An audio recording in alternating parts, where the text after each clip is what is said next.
Paul Howe, Combat Shooting and Tactics. I want to talk about discrimination.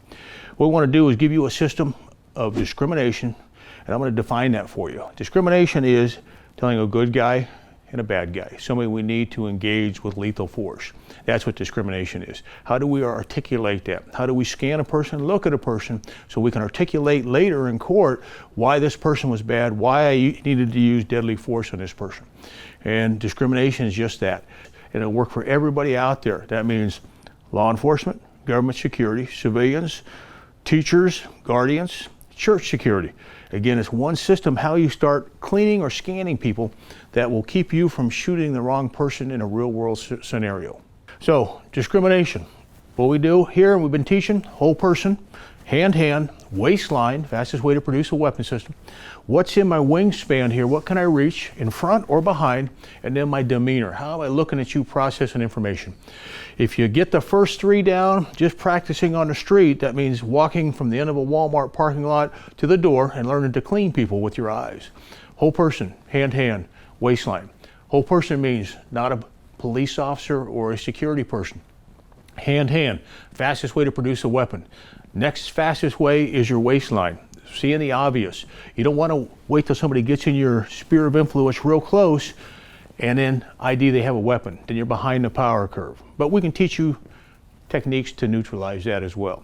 But again, the further out we can see, we can start to orient off that. So typical target, this is what I call the meth head. So what happened is I never buy a target with their hands in one spot. There's going to be 3 scans. Whole person, not a police officer. Then I go hand. We normally wipe out all the guns and all the targets. And what we do is we put props. And these props I can mix match. I know how your eye leads, what you're going to see.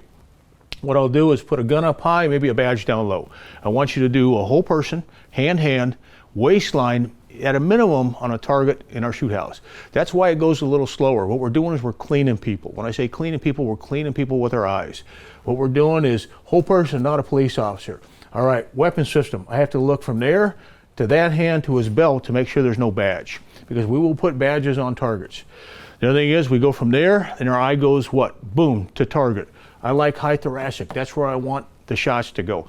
You break the spine, people can't stand up. I like a bullet that goes through the spine, blows a hole, and blows the spine all over the wall behind him, because then I know he's going to drop like a bad habit.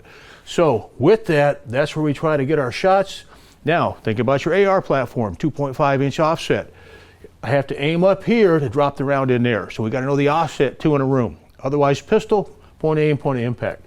But it's a whole system that we have to go through, and we can't go fast. We cannot bring a bullet back once we send it down range. What we have to do is look whole person, hand, waistline. You can go into immediate area, you can go into demeanor, but I want you to clean whole person, not a police officer. 1 hand, 2 hand, waistline before you take a human life. That's critical stuff. I will trick you in the shoot house because I know how your eyes lead. I will put the gun up here and put the badge in that hand or on the waist, because I want you to have the mental discipline before you take a human life to make sure it's the right person. So that's how we discriminate here at CSAT.